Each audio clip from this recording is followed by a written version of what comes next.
નમસ્કાર દર્શક મિત્રો, વોઇસ ઓફ વડોદરા ન્યૂઝમાં આપનું હાર્દિક સ્વાગત છે। સુખડીના પોપડાની જેમ રોડના પોપડા ઉખાડીને 50 ફૂટ દૂર ફંગોળાઈ ગયા। પૂરના પાણીએ ખોલી ભ્રષ્ટાચારની પોલ, આશરે 40 કરોડના રોડની કરી ફજેતી।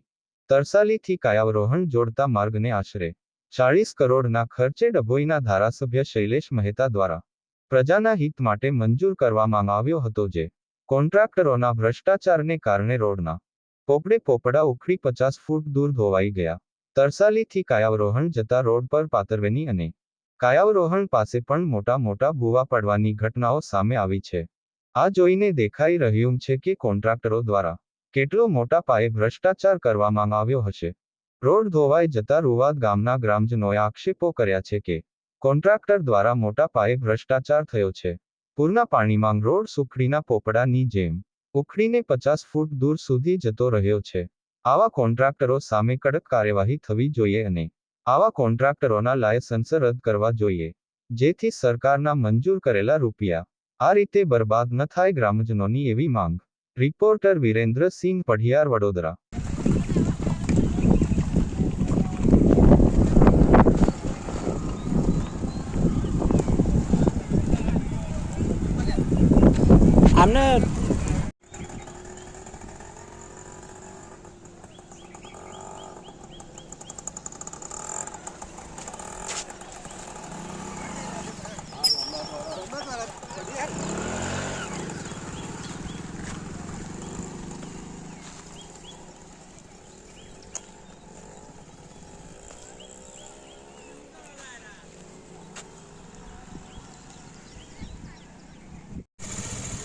ગામ લોકોની માગણી એવી છે કે આવા કોન્ટ્રાક્ટરો બ્લેકલિસ્ટ થવા જોઈએ।